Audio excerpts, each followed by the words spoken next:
गरीबपुर नाम के जंगल में सभी पक्षी बहुत गरीब थे। एक बार वहाँ एक परिवार घूमने के लिए आता है। वो लोग खाने के लिए अपने साथ कई सारी चीजें लेकर आते हैं। आ जाओ बेटा, बहुत खेल लिया, अब कुछ खा लो। नहीं माँ, मुझे नहीं खाना, मैं खेल रही हूँ। लेकिन जब उसकी माँ उसके पास मैगी की प्लेट लेकर आती है तो ये मैं मैगी खाऊंगी। गर्मा गर्म मैगी से बहुत अच्छी खुशबू आ रही है। वाह माँ, आपने तो बहुत अच्छी मैगी बनाई है। पिंकी को मैगी खाता देखकर सभी बच्चों के मुंह में पानी आ जाता है, तो वो बच्चों को भी एक एक चम्मच मैगी दे देती है। तब तक आप लोग हमारे इस वीडियो को लाइक और अगर आपने हमारे चैनल को सब्सक्राइब नहीं किया है तो जल्दी से सब्सक्राइब कर लें और कमेंट सेक्शन में जरूर बताएं कि आपको हमारी ये कहानी कैसी लगी। ये लो, तुम भी खाओ। ये तो बहुत स्वादिष्ट है। क्या तुम्हारे खेतों में बहुत सी मैगी उगती है? क्या तुम हमें भी मैगी के बीज दे सकते हो ताकि हम लोग भी मैगी उगा सके? अरे बुद्धू, मैगी उगती नहीं है, ये तो मशीनों में बनाई जाती है। अगर तुमको इतनी पसंद आ रही है तो लो और खाओ। मैगी खाने के बाद सभी बच्चे अपने अपने घर जाते हैं। खाना बन गया है सुनहरी बेटा, खाना खा लो। माँ, मुझे ये खाना नहीं चाहिए, मुझे मैगी खानी है। टुनटुनी ने पहली बार मैगी के बारे में सुना। अरे बेटा, ये मैगी क्या होती है? ये नूडल है, मैंने आज ही खाया और मुझे वो बहुत पसंद है। आप भी वही बनाइए ना। सुनहरी बेटा, पर ये नूडल बनाते कैसे हैं? तुम बता दो तो मैं तुम्हारे लिए बना दूंगी। यही हाल कालू का भी था। उसने भी घर वालों को परेशान करके रखा हुआ था कि अब वो खाएगा तो बस मैगी ही। अरे आखिर इन बच्चों को क्या हो गया है? कालू ने जब से मैगी खाई है ना, तब से घर के खाने को हाथ ही नहीं लगा रहा है। मैं तो सोच सोच के परेशान हो गई हूँ कि उसके लिए मैगी कहाँ से लाऊं। सुंदरी बहन, अब तो बूढ़ी दादी ही कोई रास्ता बता सकती है।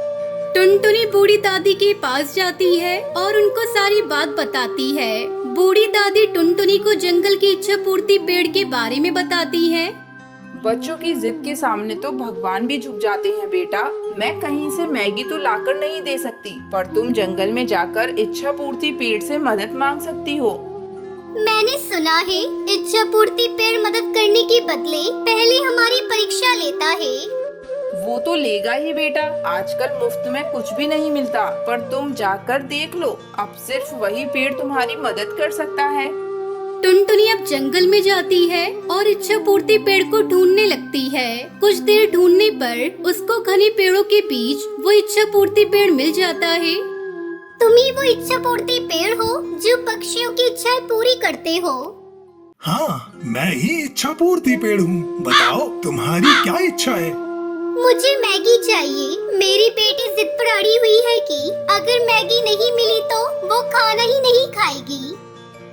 ठीक है, मैं तुम्हारी मदद कर सकता हूँ, पर तुम्हें इसके लिए परीक्षा देनी होगी। अगर तुम इसमें सफल हो गए तो मैं तुम्हें ऐसी जगह के बारे में बताऊंगा जो कि मैगी से बनी है। ठीक है, आप मेरी परीक्षा शुरू कीजिए। मैं तुम्हारी बेटी के लिए खाने का इंतजाम करूंगा, पर तुम्हें भी उसके बदले में मेरे बच्चों के लिए खाना देना होगा। क्या तुम ये कर सकती हो? हाँ, ये तो आसान काम है। ये आसान काम नहीं है, क्योंकि तुम्हारा तो एक ही बेटा है, पर मेरे 200 से भी ज्यादा बच्चे हैं। तुम्हें सभी की जड़ों में खाद और पानी देना होगा।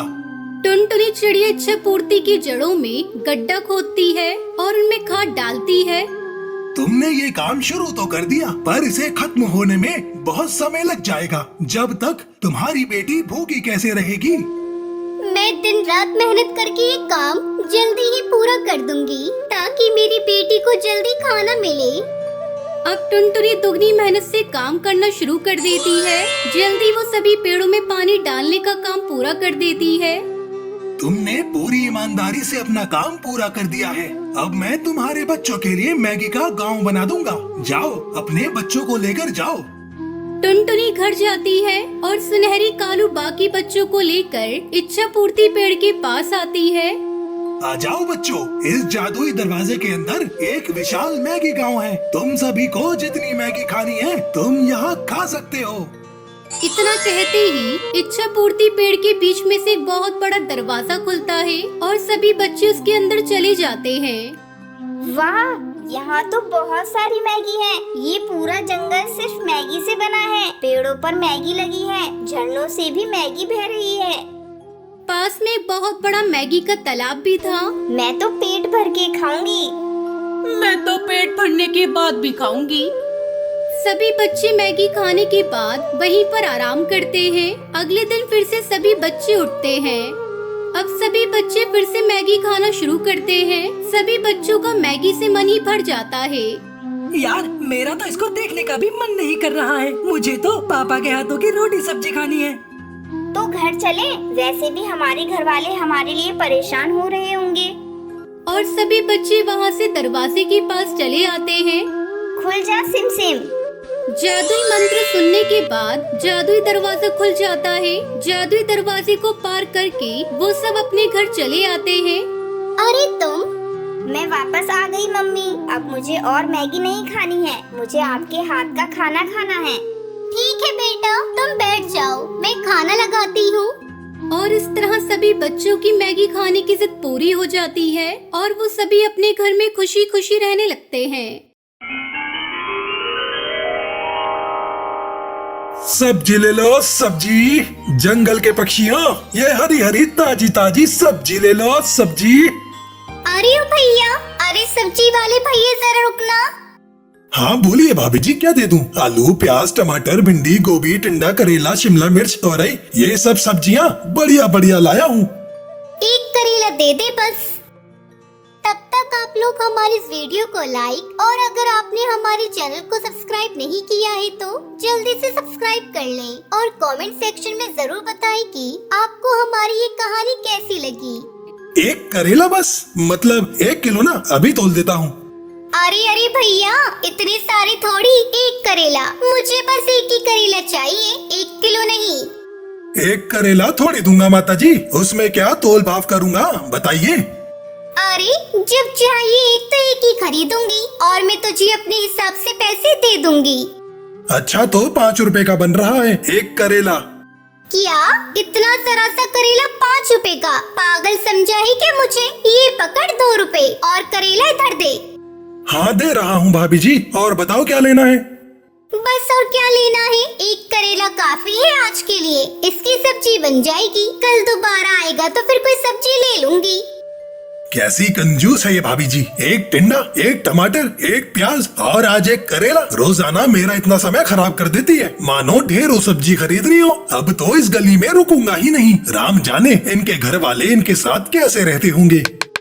ये है टुनटुनी चिड़िया। टुनटुनी अपने पति और बेटी बहू के साथ इस जंगल में कई सालों से रह रही है। टुनटुनी के कंजूस स्वभाव को जंगल में सब जानते हैं, इसलिए सभी पक्षी टुनटुनी चिड़िया से दूर रहते हैं। टुनटुनी चिड़िया कंजूस के साथ साथ बहुत ही चालाक भी है। अपने पैसे बचाने के लिए वो कोई न कोई नया तरीका ढूंढती रहती है। अरे बहू, इस करेले के 6 टुकड़े आराम से हो जाएंगे और हम सबको पूरे हो जाएंगे। 1 प्याज डालकर इसकी सब्जी बना लेना, रात में कोई इतना नहीं खाता।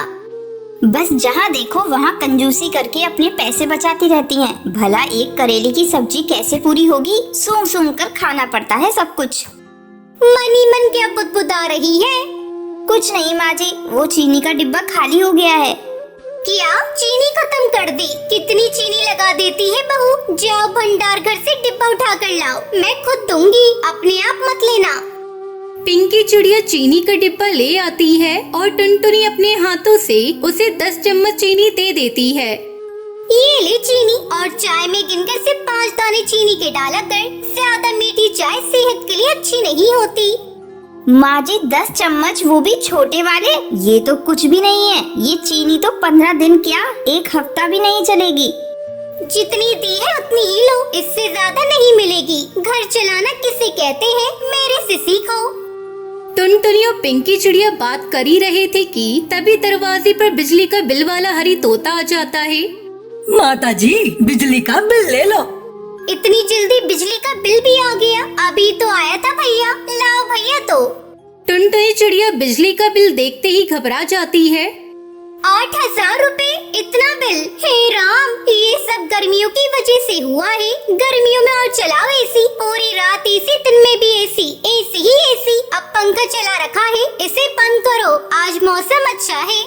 एक दिन टुनटुनी चिड़िया टीवी में एक नाटक देख रही थी, जिसमें उसने देखा कि एक चिड़िया ने मीटर की सेटिंग करवाई थी, जिससे उसका बिजली का बिल बिल्कुल भी नहीं आया। और वहीं से टुनटुनी का दिमाग घूमने लगा। उसने एक बिजली की दुकान पर काम करने वाले कौवे को अपने साथ मिला लिया और उसे रिश्वत देने लगी।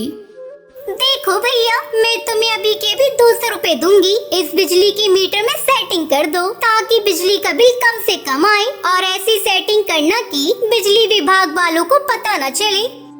भाभी जी चिंता मत करो, हमारा तो ये रोज का काम है। करंट लगा के मैं मीटर में ऐसी सेटिंग कर दूंगा ना, बिजली विभाग वाले ढूंढ ही नहीं पाएंगे। करंट लगा के पर 100 रुपए और बढ़ा दो माता जी, बड़ा कम दे रही हो 200 रुपए। एक काम कर तू, जा मैं किसी और बिजली वाले को बुला लूंगी। 200 से 1 रुपए ऊपर नहीं दूंगी। करना है तो कर, नहीं तो और भी बिजली वाले हैं मेरी नजर में। अरे अरे आप तो गुस्सा हो गए, कर रहा हूँ ना, कर रहा हूँ। ये लो, कर दी मैंने सेटिंग। अब आपका बिजली का बिल कम से कम आएगा करंट लगा के। टुनटुनी चिड़िया खुश हो जाती है। अरे पिंकी बहू, अब जितनी मर्जी पंखा, कूलर, एसी चलाओ, बिल आएगा ही नहीं। माँ जी, बिजली चोरी करना अपराध है, अगर किसी को पता चल गया तो जुर्माना लग जाएगा। तू अपने काम से काम रख, और खबरदार अगर तूने अपने ससुर जी गोलू को ये बात बताई। तभी वहाँ दरवाजे पे खड़ी टुनटुनी की पड़ोसन सुंदरी कौवी टुनटुनी चिड़िया पिंकी की सारी बात सुन लेती है और बिजली विभाग वालों को टुनटुनी के बारे में खबर दे देती है। बिजली विभाग वाले टुनटुनी चिड़िया के घर छापा मार देते हैं और मीटर की चेकिंग करते हैं, जिसमें साफ साफ घोटाला नजर आ गया। टुनटुनी चिड़िया को 60,000 रुपए का जुर्माना भरना पड़ा। तुम्हें कितना समझाया था कि इतनी कंजूसी करना ठीक नहीं है, पर तुम कहाँ मानने वाली थी। अब बचत करने के चक्कर में 60,000 रुपए का नुकसान हो गया। मुझसे बहुत बड़ी गलती हो गई। ये सुंदरी ने सारा काम खराब किया है, वो मुझसे जलती है ना। आप लोग मुझे माफ कर दो, अब से मैं कभी कंजूसी नहीं करूँगी। टुनटुनी चिड़िया को अपनी गलती का एहसास हो गया था। उस दिन से टुनटुनी चिड़िया ने कंजूसी करना छोड़ दिया और फिर सभी खुशी खुशी एक साथ रहने लगते हैं।